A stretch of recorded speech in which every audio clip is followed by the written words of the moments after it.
I'm here to introduce the next speaker. We have Dr. Subasri Narasimhan. Dr. Narasimhan is a public health social scientist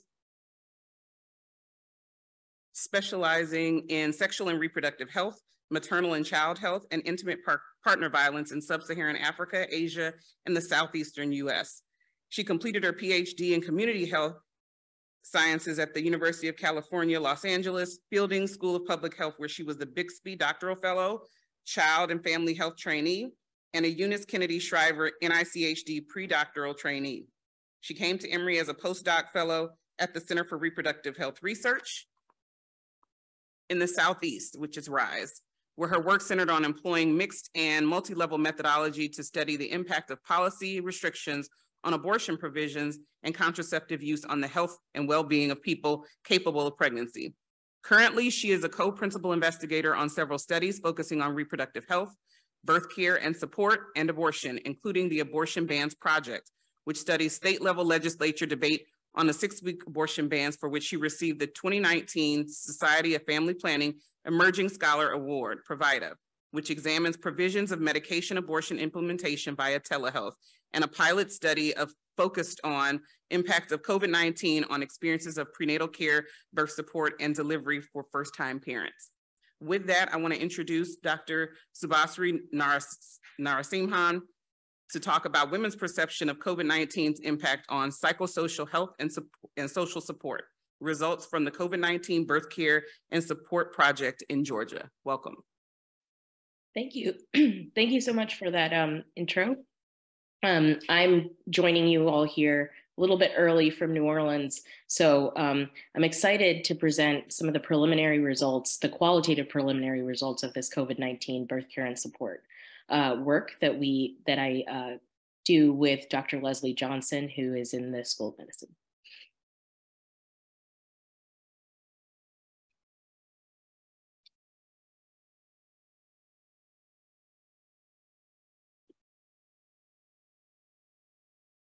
Sorry, 1 second. Let's start the slideshow.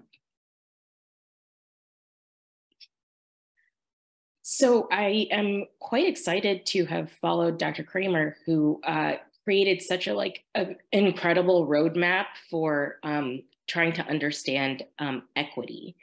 And the impetus sort of for this study was from some of Dr. Johnson's experience, actually being a first-time parent during COVID-19.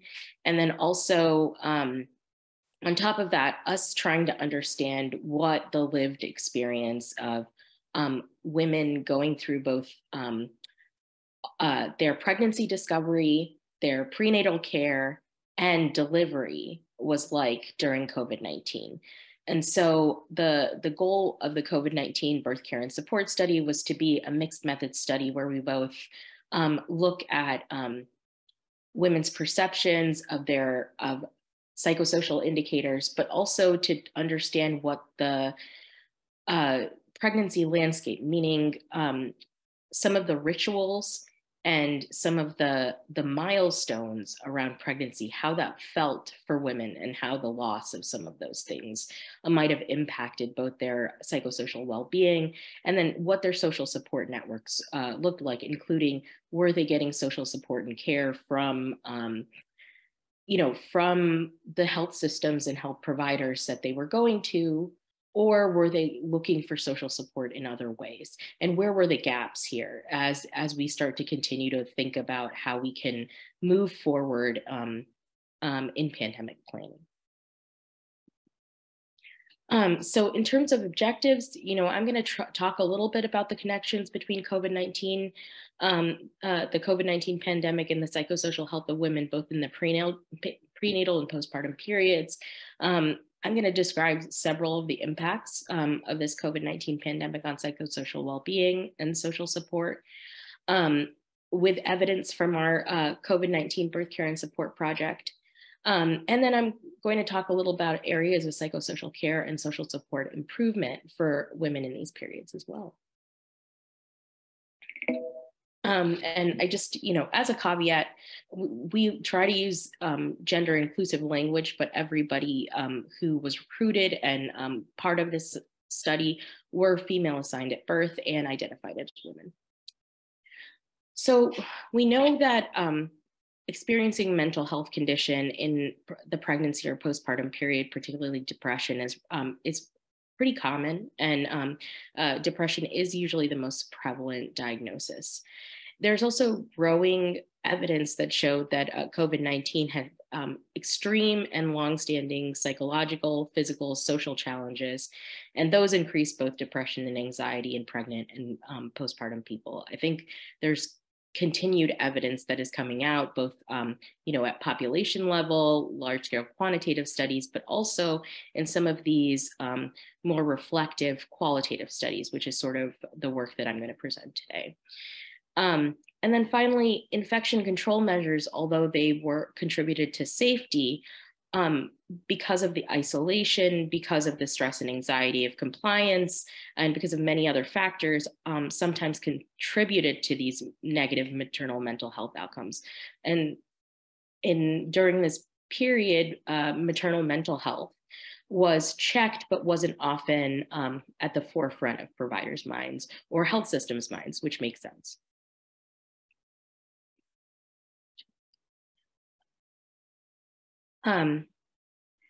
So data show that there's been some aggregate data, and that showed relatively high percentages of mental health diagnoses between even early in the pandemic, with interestingly enough, loneliness being one of the things that women cited most often.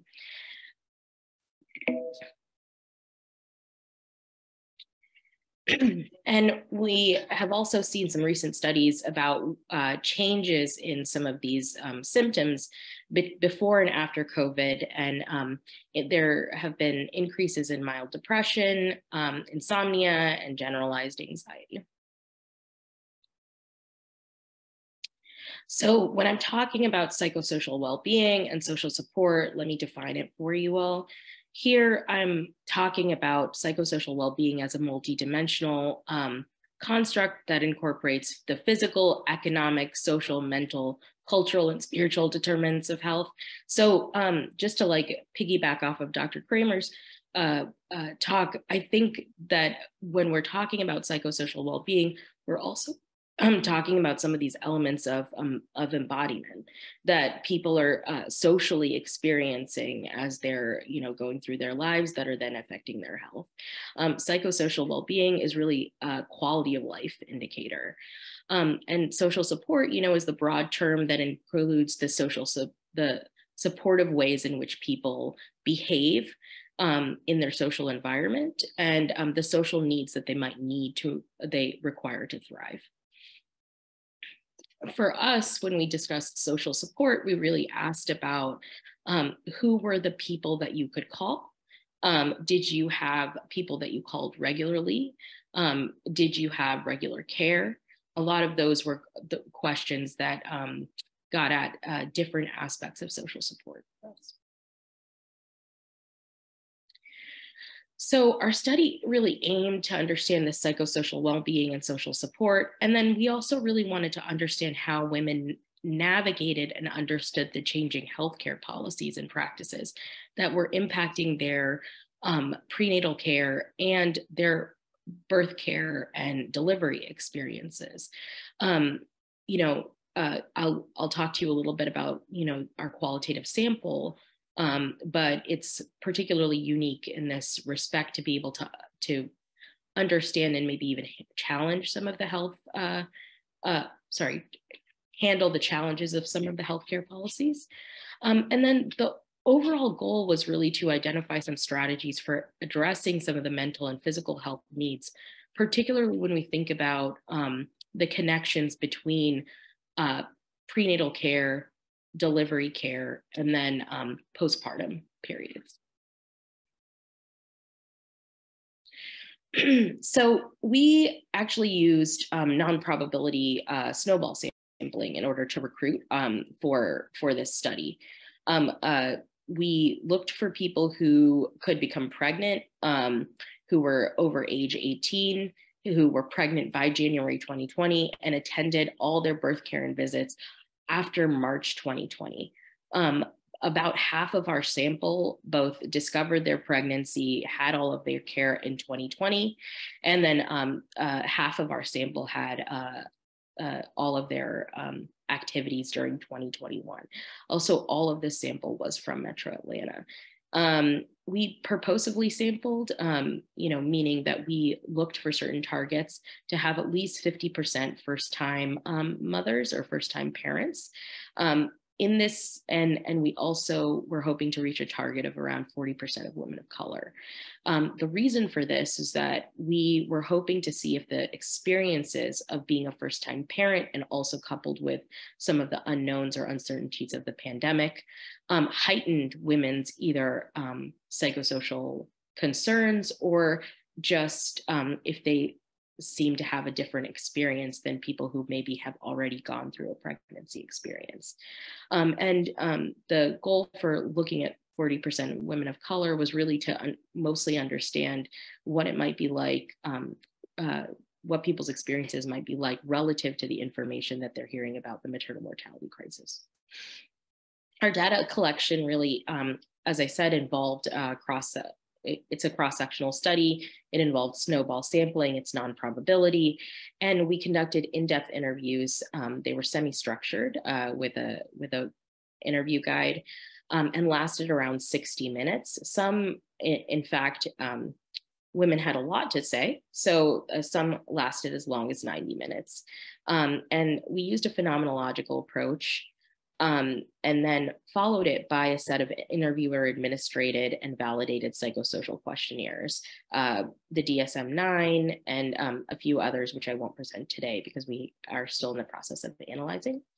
All of these transcripts were audio recorded and transcribed verbatim, and then we used a thematic analysis approach and constant comparative method, meaning that we consistently had meetings looking at the themes to see if people on our team were agreeing in the coding structure.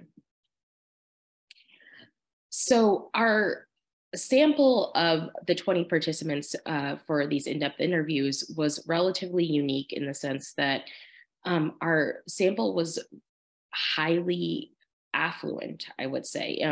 Many of them, were partnered, they had advanced degrees, and when we dug a little bit deeper, they also were relatively, they understood quite a bit about the science of COVID-19. They were in their 30s, around their 30s, so 80% of the sample was 30 to 39. And again, we met our targets for first-time parents. 60% of our sample was first-time parents. And we had about 30% of our sample as Black participants, and Asian American participants, there was only one. Most had private health insurance as well, which meant that they had continuous care. And almost everyone in the sample, 85% were vaccinated, but there were 3 people that chose not to get vaccinated to date at the time of the survey. And interestingly enough, the majority of those who were vaccinated after delivery. And I can talk to you about the timing of that, whether or not, and we disaggregated by whether or not vaccination status was, or vaccination was available at the time of their delivery. So now I'm going to talk a little bit about the results of this study. So particularly for African-American participants in our sample, there was an extremely heightened fear of COVID-19. And that was coupled with the continued calculus of what maternal mortality might look like at their delivery. And so as one of our African-American participants said, "Oh, I was certain I would die. I was like, I'm not like morbid, but I would just go read about how pregnancy is a strain on the system. And I was reading the numbers in other countries and places like that, doing more research than I felt like the US was. And I thought this is going to be the worst case scenario. This is like the worst possible thing that can happen. And I was very afraid of it." So there was a consistent heightened level of fear amongst particularly our African-American participants, they described their prenatal care experiences as consistently kind of colored by this worry about things going wrong.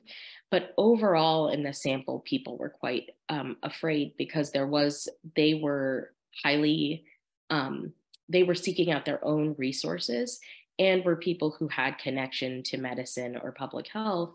And so we're also trying to read even more scientific literature. And that was making them, that was making their anxiety and concern and worry for what could happen during pregnancy even greater than it would.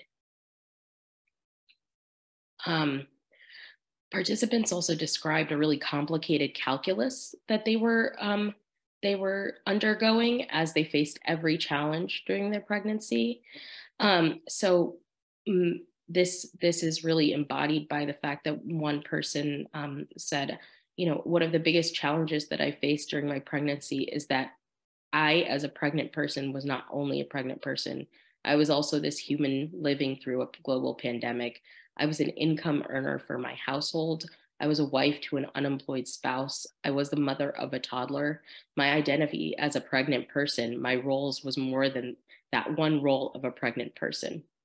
And this participant went on to describe how they often felt like some of their needs during pregnancy, particularly their needs for connection, social support, were really going unmet, both in their household because of the strain, but also during some of their prenatal care visits. They felt a lot of times that they were being given mental health questionnaires, but no one was particularly actually checking in beyond what whether or not they were being screened for depression or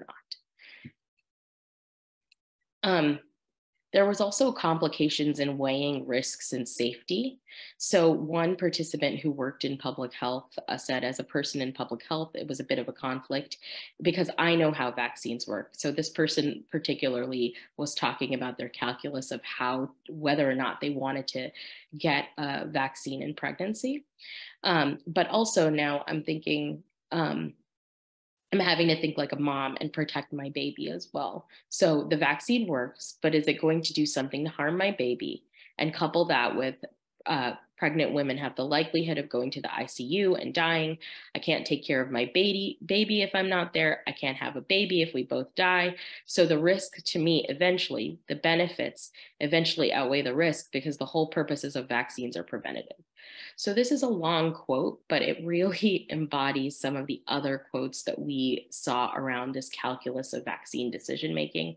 And that's something else that we are sort of pulling out of our work, is how pregnant women were making these decisions around whether or not to get vaccinated, and then also the timing of the vaccination and what concerns were going into that. So it's a separate analysis that we're also running. But essentially, this person did get vaccinated in pregnancy, feeling that the benefits of the vaccine would outweigh the risks of that they felt were really going to the ICU after contracting COVID.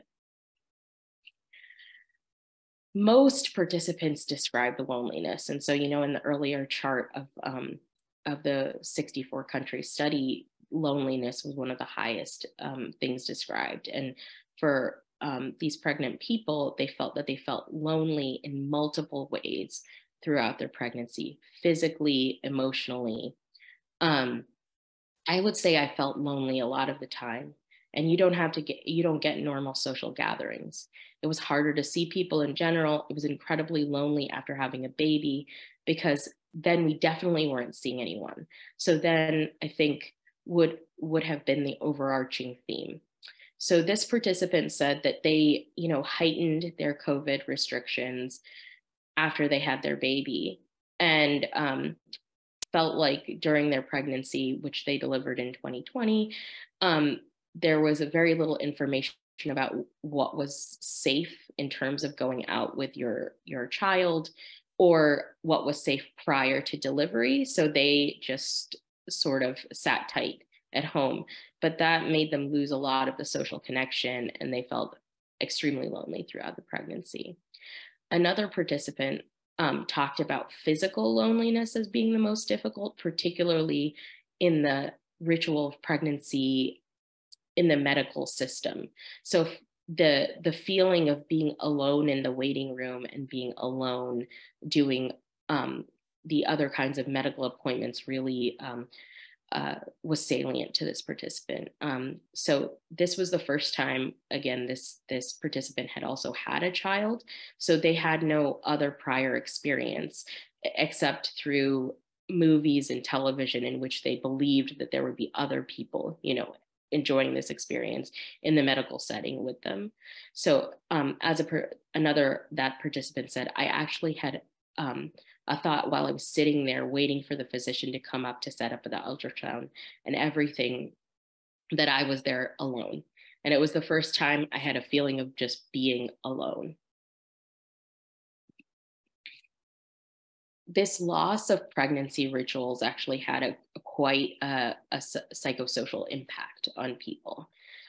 Many of the participants, and this was surprising to us, described this loss of what they believed pregnancy was going to be like as very difficult.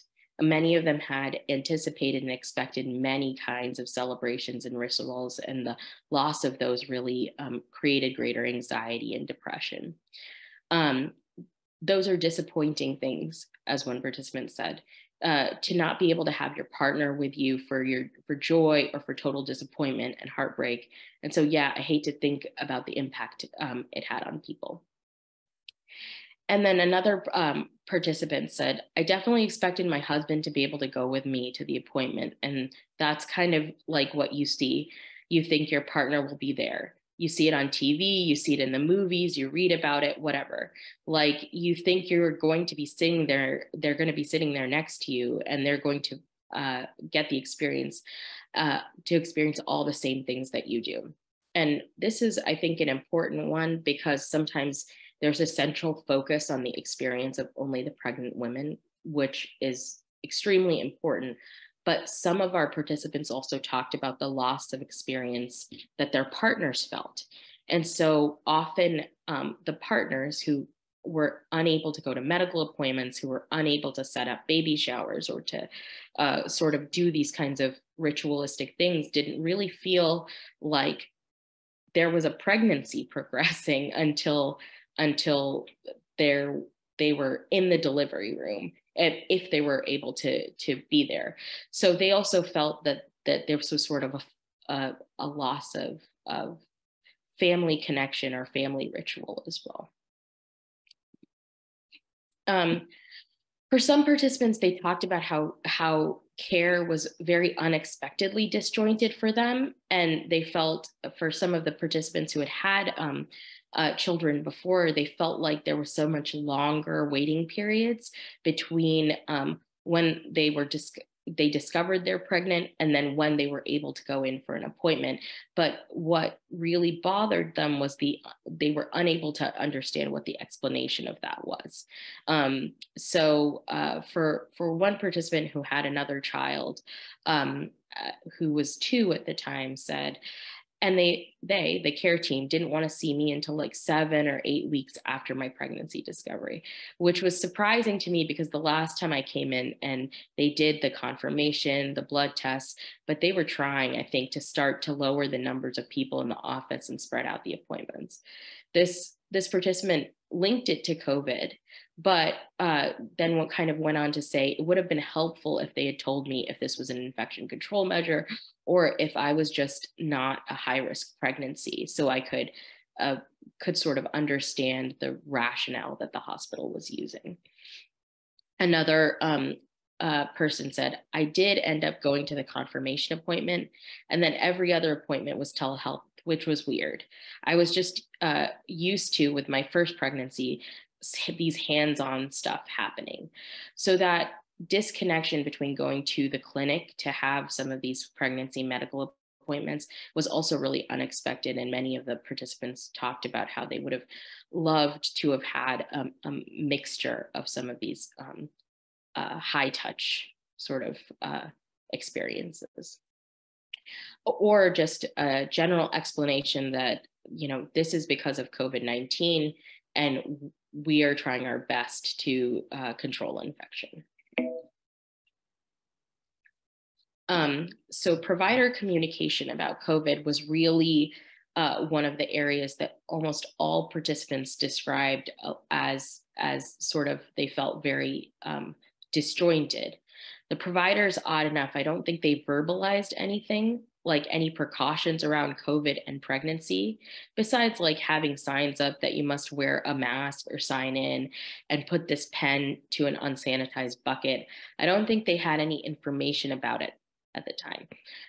I did not remember seeing any pamphlets of the OBGYN. My midwife was the same. They really didn't provide any information on it. So some of our participants talked about trying to use their providers as COVID-19 sort of like unfolded between 2020 and 2021 as sounding boards for some of the information that they had gathered from outside, but felt like providers were really reluctant to talk about it at the time. So we can discuss in those results how, maybe the communication aspects of this time could be task shifted, or could have been better, rolled out, in the sense that a lot of the participants just felt like they didn't know who they could talk to about some of the things that they had heard, or even just have an acknowledgement that things are constantly changing and we don't necessarily have the exact information.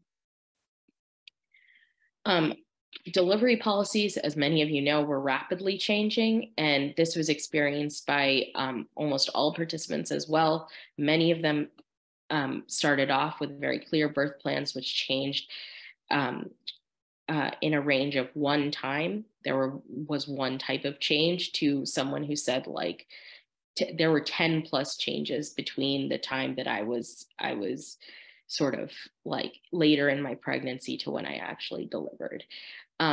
So as one participant said, my plan, and in my plan, it would have been nice to have my mom and husband. And then we had this nice wave that peaked. They're talking about COVID, cases wave, because this was September. Then we had another wave that happened, and I think that was in August, and they changed the policy back to one person, no visitors. And so we had to change the plan. So I was able to at least assure my mom, I wanted you to be there, but I can't have you there. And so that was just too bad. So this participant just said, I accepted it, that these things kind of changed, but it was relatively disappointing both to the pregnant people and to their families. And again, it goes back to this idea of the pregnancy ritual. Many of the participants said that sort of not being able to have other people in the waiting room or in the delivery room was really kind of a loss of some of these rituals that they were expecting. So there was particularly a real need in this for care connection in the postpartum period. And I think this is one really important finding I'd like to highlight, because most women said that the 6-week appointment was way too long, given how they felt in terms of mental stress. They felt like they needed at least another check-in, even if it was over the phone prior to the 6-week appointment. And so, as one person said, it was emotionally hard and mentally hard, all of this stuff. I didn't have anyone checking in on me. But I also don't know if I had delivered in the hospital, if they would have been checking in on me anyway. I didn't really connect with any other pregnant women. And that lack of connection with other pregnant women was also something that was cited by many of our participants as being very difficult. And as another participant said, there's always been kind of this gap between delivery. This person had 2 other prior children. There was always kind of this gap between when you delivery and then in the near 6 weeks of being like on your own. We'll see you in 6 weeks. It would have been nice if my doctor had called and checked on me to say, how are you doing? But they didn't even know, and I didn't have the bandwidth to try to reach out to anyone. So the care connection in the postpartum period, it was often an impetus on the part of the pregnant person to figure out a plan to create connection. And some of the participants discussed how they wished that their health systems had facilitated some of these connections, either to other pregnant people or even just to a social work check-in. So some people were proactive and they created safe support system innovations, which is what we call them. So one person had a Facebook group that eventually ended up being a huge part of their support system. I wish I discovered the Facebook group sooner because it's so helpful. Sometimes your doctors tell you things and you're like, I don't know if I really buy that. Like you can find support and answers there and people share their experiences. It's not like you're going there looking for facts. Sometimes you're going there looking for social support of someone who's gone through the experience. Whatever can be done to help support and pregnant women during the experience would be great.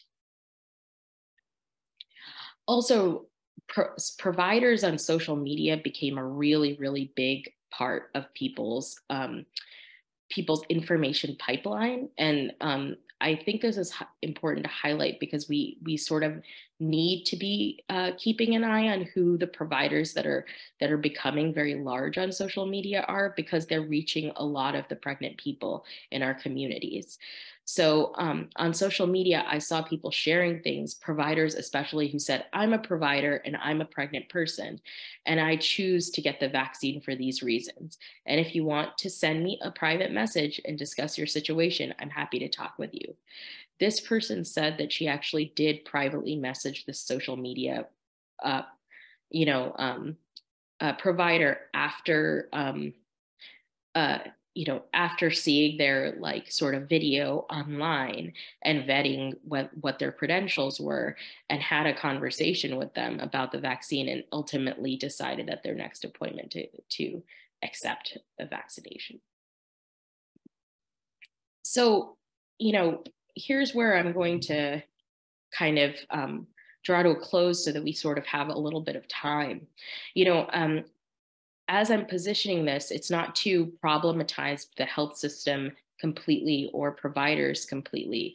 What we're kind of trying to lift up here is that there were, in those earlier pandemic periods, there was clearly a lot of different factors that changed the communication pipeline, and a lot of different social connection areas that have shown improvement. But some of this work really highlights the need for thinking through, as we're doing continued infection control measures, how we can create more innovative ways to socially support the psychosocial well-being of pregnant people, both in the prenatal and postpartum periods, because they are asking for things, for check-ins that are about their holistic lives and how they're doing, and not just whether or not they're meeting the criteria for certain diagnoses. So consistent with the emerging research, those who are pregnant and seeking care during COVID-19 experienced this really unique intersection of very exceptional circumstances. They had really complicated risk-benefit calculations that involved multiple people in their families, themselves, and sometimes their fetus. And there was a lot of physical isolation and emotional loneliness, which heightened a lot of the stress. Participants felt that they needed greater connection with their health providers, greater communication with their health providers, in order to accurately make those decisions or appropriately make decisions. And then women highlighted experiences of developing and maintaining communities of support. Those communities of support, both online and in more safe spaces, provided insight into information sharing in this population, especially during emergencies. I feel like this lays the foundation for future interventions for COVID-19 and for perinatal health education in clinical and community settings. So our recommendations is that we need to see who patient define as their support people, and look at that broadly and not, in a narrow way. So perhaps, doing more research on who patients are going to both in, traditional areas, and maybe more in innovative areas that support people.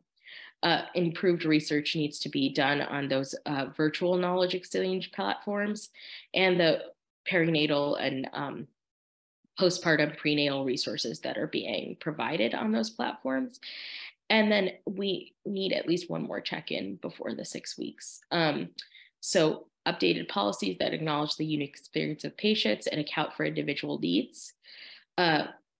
Virtual and safe ways to facilitate knowledge, especially amongst mothers, to address information gaps. Additional COVID-19 perinatal resources from providers for parents, and increased provider check-ins. For example, having a mental health professional at all postpartum visits in order to discuss or even offering that.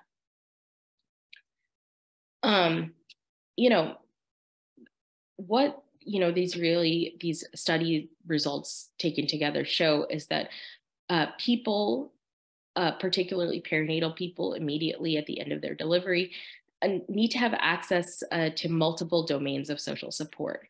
And we need to consider improvement for both the mother's physical and mental health needs in the context of this ongoing pandemic. So thank you so much for the MCH Center of Excellence for this small grant award. And also thank you so much to Leslie Johnson for being a great co-PI, and Joy Henry and India Stevenson for their assistance in creating this study.